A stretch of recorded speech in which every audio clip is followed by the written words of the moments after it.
Hello guys, तो next अपन बात करेंगे कुछ डिजीज़ के बारे में। सबसे पहले अपन ट्यूबरक्लोसिस की बात करते हैं। तो ट्यूबरक्लोसिस अपने इंडिया में बहुत प्रिवेलेंट है, बहुत कॉमन है। ठीक है, तो दो तरह से प्रेजेंट करता है, पहला प्राइमरी ट्यूबरक्लोसिस, दूसरा सेकेंडरी ट्यूबरक्लोसिस या पोस्ट प्राइमरी ट्यूबरक्लोसिस। तो प्राइमरी ट्यूबरक्लोसिस की मैं बात करूँ, प्राइमरी ट्यूबरक्लोसिस मतलब पहले कभी ट्यूबरक्लोसिस पर्सन को नहीं हुआ है, लाइफ में पहली बार ट्यूबरक्लोसिस हुआ है, टीबी हुआ है। ठीक है, तो उसको अपन प्राइमरी ट्यूबरक्लोसिस कहेंगे। अब प्राइमरी ट्यूबरक्लोसिस मेनली जो होता है वो पल्मोनरी टाइप का होता है, पल्मोनरी या बोल सकते हैं प्राइमरी पल्मोनरी ट्यूबरक्लोसिस। ठीक है, और यूजुअली जो अदर ट्यूबरक्लोसिस होते हैं, जो बॉडी के अंदर अदर कहीं होते हैं, वो यूजुअली फर्स्ट प्राइमरी इन्फेक्शन होकर फिर सेकेंडरी होता है। एक प्राइमरी और होता है जिसको हम direct injection of raw milk जिसको अपन बोलते हैं, रॉ मिल्क के अंदर इंजेक्शन हो गया तो आपका इंटेस्टाइनल ट्यूबरक्लोसिस होता है, वो प्राइमरी एज ए हो सकता है। तीसरा प्राइमरी कौन सा होता है? Direct inoculation in the skin, skin के अंदर कोई डायरेक्ट इनोकुलेशन हो गया किसी माइकोबैक्टीरियम ट्यूबरक्लोसिस का, एक्सीडेंटली हो गया इनोकुलेशन, तो उस कारण से प्राइमरी टीबी हो सकता है। ठीक है, तो यूजुअली प्राइमरी टीबी लंग का होता है, पल्मोनरी होती है। ठीक है, तो प्राइमरी टीबी में क्या क्या होता है, क्या क्या नहीं होता, उसका अच्छे से समझना। तो प्राइमरी टीबी में यूजुअली जो कंसोलिडेशन होता है वो आइदर पैची होता है, आइदर लोबार कंसोलिडेशन। लोबार में आपको बता चुका हूँ, लोबार कंसोलिडेशन मतलब एक लोब को वो कवर कर रहा है, साथ में एयर ब्रोंकोग्राम भी उसको हो सकते हैं। ठीक है, इसके अलावा सेम साइड में, यूजुअली सेम साइड में इप्सिलेटरल, हाइलर और मीडियास्टिनल लिम्फेडेनोपैथी होती है, हाइलर और मीडियास्टिनल लिम्फेडेनोपैथी होती है। केजिएटिंग ग्रेनुलोमा आपको मिल सकता है। ग्रेनुलोमा कौन सा होता है? केजिएटिंग टाइप का। ठीक है, तो आपने इसमें गॉन कॉम्प्लेक्स नाम से एक कंडीशन सुनी होगी, एक लीजन या एक एंटिटी सुनी होगी। तो गॉन फोकस क्या होता है? जहाँ पे इन्फेक्शन हुआ वहाँ पे केसेस नेक्रोसिस हो गया, that is gone focus. Gone focus जो है वो जो हाइलर लिम्फ नोड से उससे लिम्फेटिक्स से कनेक्ट रहता है। तो gone focus, lymphatics and hilar जो लिम्फ नोड है जहाँ पे लिम्फ नोडपैथी हुई है, तीनों को मिला के क्या बोलेंगे? Gone focus, gone complex. ठीक है, गॉन कॉम्प्लेक्स आपका प्राइमरी टीबी का फीचर होता है। इसके अलावा प्लूरल इफ्यूजन, प्लूरल इफ्यूजन भी usually primary TB, post primary भी मिल सकता है, सेकेंडरी भी मिल सकता है, लेकिन commonly it is primary tuberculosis का फीचर होता है। अब हीलिंग, आपने ट्रीटमेंट किया, आइदर कई बार होस्ट इम्यूनिटी अच्छी होती है तो अपने आप भी हीलिंग हो जाती है, तो लिम्फ नोड की हीलिंग होगी। लिम्फ नोड कैल्सिफिकेशन, ठीक है, कैल्सिफिकेशन ऑफ नोड्स, ये भी यूजुअली प्राइमरी टीबी के अंदर पाया जा सकता है। इसके अलावा सेकेंडरी टीबी में भी कैल्सिफिकेशन कॉमन होता है, लेकिन कॉमन क्या नहीं होता है? That is fibrosis and कैविटेशंस।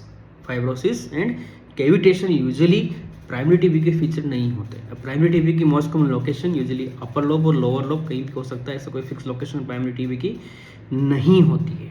ठीक है, तो सबसे पहले अपने प्राइमरी टीबी की बात कर रहे थे। जब प्राइमरी टीबी का इन्फेक्शन हुआ तो यूजुअली जो लिम्फेडेनोपैथी है वो आपको मिलती है। देखिए यहाँ पे हाइलम है, वो इलाज दिख रहा है, तो ये एक यहाँ पे लिम्फ नोड आप देख सकते हो, एक यहाँ पे आप देख सकते हो, यहाँ पे आप देख सकते हो। तो ये लंपी ब्लम्पी मतलब एक बम्प टाइप बन रहा है, लंपी ब्लम्पी एक शेडो में आपको मिल रही है। यहाँ पे भी थोड़ा एक लिम्फ आपको मिल रहा है। ठीक है, तो ये बायलेटरल हो गया, यूजुअली यूनिलेटरल होता है। इस तरह का आप देखिए, एक तरह से हाइलर इनलार्जमेंट होता है, यूजुअली यूनिलेटरल होता है, बायलेटरल भी हो सकता है। ठीक है, तो ये प्राइमरी टीबी का फीचर यूजुअली होता है। दिस इज प्लूरल इफ्यूजन, आपको ये एलिज एस कर्व यहाँ पे दिख रहा होगा, दिस इज इफ्यूजन। ठीक है, ये anterior first rib, second rib, third rib और फोर्थ रिब, फोर्थ रिब से नीचे है, तो ये माइल्ड इफ्यूजन है। खाली कैपिलरी जो मैकेनिज्म होता है उस कारण से फ्लूइड ऊपर चढ़ा हुआ है, तो इसको अपन एलिज एस कर्व बोलते हैं, तो ये माइल्ड इफ्यूजन है। तो pleural effusion usually primary TB का फीचर होता है, पोस्ट प्राइमरी में भी हो सकता है, लेकिन commonly it is primary TB का फीचर होता है। यहाँ पे आप देखिए नोड्स आपको दिख रहे हैं जो कैल्सिफाइड हो गए हैं। देखिए कैल्सिफिकेशन कैसे पता लगेंगे? जो आपकी बोन्स है, रिब्स है, ये क्लेविकल है, ये बोन्स है, उसका जो डेंसिटी है वो यहाँ पे आ रहा है। देखिए यहाँ पे देखिए ये डॉट डॉट आपको दिख रहे हैं, कैल्सिफाइड लिम्फ नोड्स है। तो यूजुअली हाइलर नोड्स है, क्यों? क्योंकि ट्रेकी है, यहाँ पे डिवाइड हो गई, राइट मेन ब्रोंकस और लेफ्ट मेन ब्रोंकस, तो ये हाइलम वाला पार्ट आ गया। तो हाइलम के जो लिम्फ नोड है वो यहाँ पे कैल्सिफाइड है। ये देखिए हाइलम के लिम्फ नोड है, तो स्टेशन 10 और लोबार लिम्फ नोड आगे आ जाएंगे थोड़े से, तो वहाँ तक भी गए हुए हैं, तो 10 और 11 लगभग। और एक सबकराइनल लिम्फ नोड यहाँ पे देखिए, आपको लिम्फ नोड आपको दिख रहे हैं अंदर से भी, तो सबकराइनल लिम्फ नोड। तो यूजुअली ये हाइलर, सबकराइनल और लोबार जो कंसोलिडेशन है, जो लिम्फ नोड्स है वो आपको कैल्सिफाइड यहाँ पे दिख रहे हैं। इसी की अपन एक एग्जांपल मैंने और दिया है, यहाँ देखिए बायलेटरल आपको कैल्सिफिकेशन मिल रहा है। यूजुअली ऐसा टीबी के अंदर हो भी सकता है, यूजुअली ऐसा सिलिकोसिस में भी ऐसा मिलता है, जो एक्सेल की तरह दिखते हैं, तो एक्सेल कैल्सिफिकेशन यहाँ पे हो सकता है, सिलिकोसिस भी हो सकता है, मेनली टीबी में भी ऐसा मिल सकता है। ठीक है। एक ये सीटी फिल्म है, सीटी फिल्म में आप देखिए यहाँ पे आपको ट्रेकिया दिख रहा है, दिस इज ईसोफेगस, ये ट्रेकिया ईसोफेगस थोड़ा ये फिर अलग तरीका दिख रहा है। तो ये लोअर पैराट्रेकियल लिम्फ नोड्स है, ये देखिए ये लिम्फ नोड है लोअर पैराट्रेकियल लेफ्ट वाला, इसको अपन ने क्या बोला था 4L, दिस इज 4R, ठीक है। तो ये लिम्फ नोड आपको डेंस आपको दिख रहे हैं, तो ये CCT के अंदर आप ऐसा दिख सकता है। तो प्राइमरी टीबी के फीचर्स के अंदर ये हो गया कॉमनली, यस। नेक्स्ट अपन बात करेंगे पोस्ट प्राइमरी टीबी के बारे में। तो प्राइमरी टीबी में कंसोलिडेशन मेनली लोबार होता है, पैची भी हो सकता है, लेकिन पोस्ट प्राइमरी टीबी में मेनली जो कंसोलिडेशन का टाइप होता है वो पैची होता है। लोबार कंसोलिडेशन पोस्ट प्राइमरी में कम मिलता है, पैची मिलता है, मतलब दो जगह जगह आपको कंसोलिडेशन छोटे छोटे सेटेलाइट लीजन की तरह आपको मिलेगा। इसके अलावा ट्री इन बड पैटर्न यहाँ पे मिलता है। तो पोरली डिफाइंड लीनियर और नोडल ओपेसिटी को अपन ट्री इन बड पैटर्न बोलते हैं। ट्री इन बड पैटर्न क्या होता है इसको मैं अलग से भी आपको समझाऊंगा। इसके अलावा GGO ग्राउंड ग्लास अपीयरेंस आपको मिल सकती है। इसके अलावा ब्रोंकियल वॉल थिकनिंग, ब्रोंकियल की जो वॉल है वो थिकन हो जाएगी, कैल्सिफिकेशन भी उसके अंदर हो सकता है। इसके अलावा जो मैंने बोला था कि जो प्राइमरी टीबी में कॉमन नहीं होता it is fibrosis and cavitation, वो यहाँ पे कॉमन होते हैं। तो फाइब्रोसिस, कैविटेशन, ब्रोंकिक्टेसिस, एस्परजिलोमा उसको मैं अलग से आपको बताऊंगा, ब्रोंकिक्टेसिस मैं आपको अलग से बताऊंगा। तो ये सब यहाँ पे कॉमन होता है। इसके अलावा कैल्सिफिकेशन भी हो सकता है, मैंने बताया था कैल्सिफिकेशन दोनों में होता है, तो प्राइमरी में भी हो सकता है, पोस्ट प्राइमरी में भी हो सकता है। एक miliary TB usually post primary का फीचर होता है। तो ये एक्सरे में आप देख सकते हो जो पोस्ट प्राइमरी टीबी है उसकी मोस्ट कॉमन लोकेशन क्या होती है, तो apico posterior segment of upper lobe. देखिए यहाँ पे कैविटीज़ है, ये अपर लोब में इनफेक्ट यहाँ पे इन्वॉल्व है, यहाँ पे कैविटीज़ आपको दिख रही है, इस साइड भी आपको दिख रही है, बायलेटरल एक फोटो दिखाया गया है, यहाँ पे बायलेटरल एक्सरे आपको मिल रहा है। तो पोस्ट प्राइमरी टीबी की मोस्ट कॉमन लोकेशन होती है apico posterior segment of upper lobe, apical segment and posterior segment, apical और posterior, this is the posterior segment यहाँ पे, ठीक है। और superior segment of lower lobe, ये दोनों आप लिख लीजिए, apico posterior segment of upper lobe and superior segment of lower lobe. Right और लेफ्ट का कोई उतना वो नहीं होता, ठीक है। तो पोस्ट प्राइमरी टीबी की मोस्ट कॉमन लोकेशन होती है। नेक्स्ट कैविटेशन, तो यहाँ पे देखिए कैविटी है, फ्लूइड लेवल साथ में आपके आ रहा है। तो cavitation primary TB, post primary TB का फीचर होता है। एक मैंने बताया आपको ट्री इन बड पैटर्न, ये देखिए ट्री इन बड पैटर्न आपको यहाँ पे दिख रहा होगा।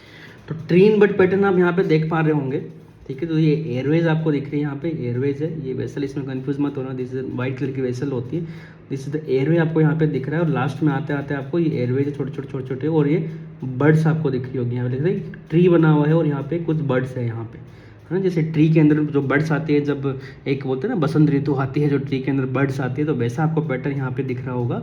तो ये यूजुअली पोस्ट प्राइमरी टीबी में पाया जाता है। इसके अलावा कॉमनली ये बात करें तो ये इन्फेक्शन को बताता है, ठीक है। इसको मैं अच्छे से आपको अलग से और बताऊंगा, ठीक है। चलिए नेक्स्ट फाइब्रोसिस। तो फाइब्रोसिस कॉमन कहाँ होता है, पोस्ट प्राइमरी टीबी के अंदर। यहाँ पे देखिए ट्रेके है जो कि सेंट्रल होनी चाहिए, लेकिन यहाँ पे ट्रेके देखिए स्पाइन आपको दिख रहे होंगे यहाँ पे, तो ट्रेके यहाँ पे लेफ्ट साइड शिफ्टेड है, लेफ्ट साइड शिफ्टेड है, मतलब यहाँ पे upper lobe post secretion collapse हुआ है, ये फाइब्रोटिक एरिया है, यहाँ पे फाइब्रोटिक पार्ट है, उस कारण से ट्रेके इधर की तरफ शिफ्ट हो गई है। ये भी फाइब्रोटिक बैंड आपको यहाँ पे दिख रहा होगा। तो अपर लोब है उसके अंदर ये फाइब्रोसिस हो गया, लिंगुलर लोब यहाँ पे नीचे रह गया, बीच में यहाँ पे ये फाइब्रोटिक पार्ट है। तो ये पोस्ट प्राइमरी टीबी का फीचर होता है फाइब्रोसिस। नेक्स्ट आप देखिए यहाँ पे ये ट्री इन बड पैटर्न आपको यहाँ पे वापस दिख रहा है, ये थिक वाली कैविटीज आपको यहाँ पे दिख रही है। यहाँ पे देखिए बहुत ही इंपॉर्टेंट, व्हाट इज दिस, यहाँ पे ऐसा लग रहा है कि पूरा ही कंसोलिडेशन हो गया लंग के अंदर, वो पूरा ही कैविटी बन गई है, पूरा ही लंग डिस्ट्रॉयड हो गया। तो इसको क्या बोलते हैं अपन, डिस्ट्रॉयड लंग। कैसे बोलेंगे, डिस्ट्रॉयड लंग है, मीडियम है वो इधर की तरफ शिफ्ट हो जाएगा। देखिए हाई जो राइट लंग है वो हर्निएट हो गया, this is mid line, mid line से भी आगे आ गया, मतलब ये लंग आपका लगभग चला गया है। उस कारण से लेफ्ट लंग जो राइट लंग है वो हाइपर इन्फ्लेटेड यहाँ पे हो गया, तो लेफ्ट लंग यहाँ पे चला गया, इसको अपन लेफ्ट डिस्ट्रॉयड लंग बोलेंगे। यूजली पोस्ट प्राइमरी टीबी के अंदर होता है, जब इन्फेक्शन बहुत ज़्यादा हो गया, ट्रीटमेंट टाइम पे नहीं मिला, तो लंग डिस्ट्रॉयड यहाँ पे हो जाता है। ये देखिए एक एग्जांपल, यहाँ पे कैविटी है और ये फाइब्रोटिक बैंड यहाँ पे, ये फाइब्रोसिस यहाँ पे हो रखा है जगह जगह। यहाँ पे देखिए मोस्ट जो पैची फाइब्रोसिस भी यहाँ पे साथ में हो रखा है। तो ये पोस्ट प्राइमरी टीबी के फीचर होते हैं। एक मैं बताता हूँ मिलियरी टीबी, मिलियरी मतलब मिलियरी नोड्यूल्स यहाँ पे पाए जाते हैं, जिनकी साइज कितनी होती है 1 to 3 mm। तो यूजुअली 1 to 2 mm भी आप बोल सकते हो, 2 mm से कम होती है, 3 mm से कम होती है। तो ये देखिए बहुत सारे मल्टीपल नोडुलर शेडोज आपको दिख रही होगी, बहुत छोटे छोटे छोटे छोटे छोटे छोटे छोटे। यहाँ पे आपको इनको देखने के लिए थोड़ा आंखों पे जोर लगाना पड़ेगा, आंखों को आपको स्ट्रेन करना पड़ेगा। तो सिलिकोसिस में डिफरेंस क्या होता है अपन आगे बात करेंगे। तो this is the miliary TB. Miliary TB भी यूजुअली कॉमनली जो होती है वो पोस्ट प्राइमरी टीबी के अंदर मिलती है। नेक्स्ट अपन बात करते हैं ट्री इन बड पैटर्न को, थोड़ा मैं और अच्छे से बताता हूँ आपको। तो ट्री इन बड पैटर्न क्या बताता है, ये आपका एक्यूट इन्फेक्शन बताता है, एक इन्फेक्टिव कंडीशन बताता है कि हाँ आपके लंग में इन्फेक्शन है, और जो इन्फेक्शन है उनके अंदर जो इन्फेक्टिंग पार्टिकल्स है, इन्फेक्टिव जो मटेरियल है, जो आप बोल सकते इन्फेक्टिव डेब्रीज है, वो यहाँ एयरवे से होते हुए यहाँ पे एंड ऑफ द एयरवे यहाँ पे आके स्टक हो गए, ऐसा आप देख सकते हैं।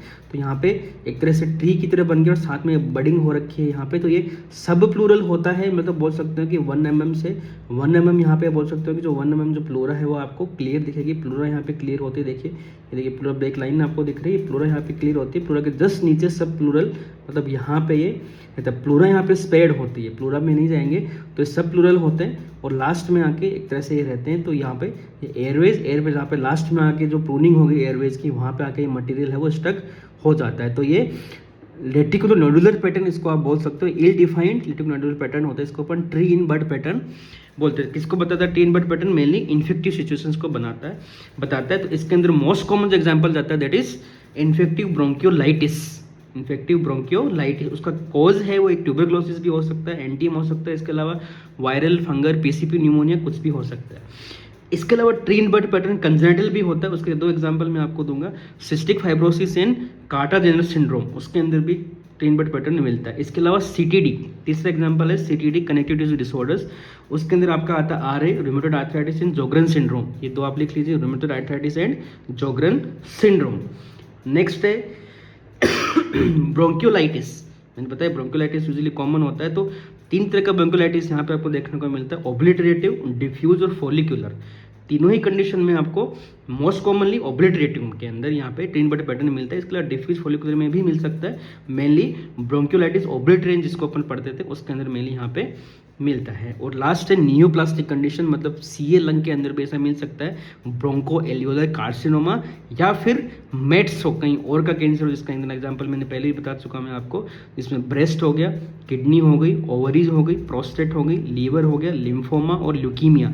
तो breast, kidney, ovary, prostate, liver, lymphoma और ल्यूकीमिया, ये कुछ सिचुएशन है जहाँ पे मेट्स होते हैं और मेट्स के अंदर भी आपको ट्री इन बड पैटर्न मिल सकता है। मिलियरी में ऑलरेडी आपको एक्सप्लेन कर चुका हूँ, इसके अलावा कुछ सिचुएशंस और होती है, कुछ आगे दीजिए अपन और आगे बात गाइस। तो नेक्स्ट अपन बात करेंगे कुछ अलग कंडीशंस की। TB, primary TB, post primary TB, आपको अंतर समझ में आया होगा।